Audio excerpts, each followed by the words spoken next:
Kakaiba nga mga idol ang training na ginagawa ni Victor Wembanyama bago siya sumabak sa NBA. Pero bago yan mga idol, balita muna tayo sa Rockets na mukhang gustong ubusin ang kanilang pera ngayong free agency.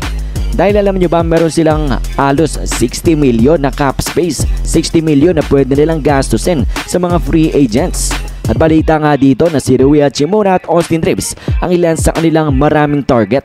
Gusto nga nilang agawin mula sa Lakers ang dalawang malaking tulong na role players sa kanila netong nakaraang playoffs.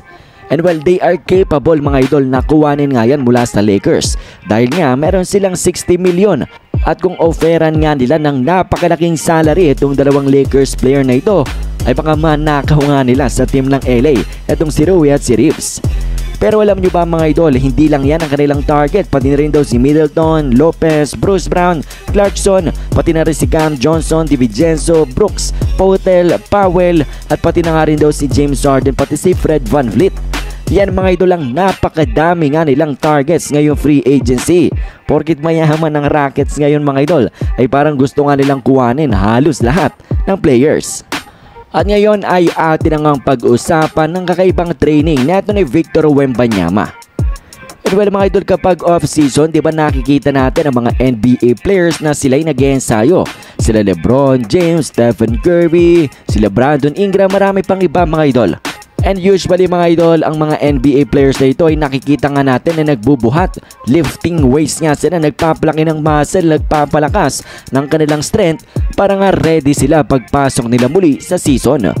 Pero ibang iba si Victor Wembanyama mga idol dahil hindi nga siya masyadong nagbubuhat ng weights at nagpo-focus nga siya sa pagte-training mga idol ng kanyang core nga daw at pati na nga rin daw gamit ang kanyang body weight. Diba daing nga rin ang maraming NBA fans sa kanya na mag-bulk up nga daw siya, magpalaki ng katawan. At ang naging sagot nga dyan ni Victor Wembanyama, hindi niya nga daw kailangan yan. Sabi niya nga na magpa-skinny up, magpapayat nga daw ang mga NBA players kagaya niya. At ang approach nga neto ni Victor Wembanyama mga idol at pati rin ng kanyang personal trainer ay lumakas nga ang kanyang core strength, lumakas ang kanyang inner strength. At mga idol, malaking tulong nga rin yan para maiwas sa injury itong si Victor Wembanyama. Imbis na nagbubuhat ng mga mabibigat na bagay mga idol na hindi nga advisable sa napakatatangkad ng mga tao kagaya na lang ni Victor Wembanyama na 7'5". At alam nyo rin ba mga idol na merong statistics sa NBA na ang mga 7'3 ata pataas 7'2 ay very injury prone. At ang isang example na nga lang dyan mga idol, walang iba kung hindi si Yao Ming. Ilang beses nga siyang nagkaroon ng lower body injuries nang dahil sa tangkad niya nga mga idol, sa laki ng kanyang katawan ay hindi na nga kinaya ng kanyang mga binti ng paa yung bigat.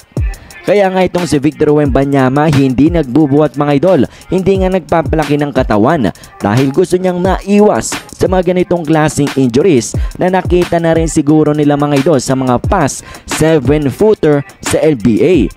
And I think mga idol, tama naman dito ang ginagawa ni Victor Wembanyama at ang kanyang trainer.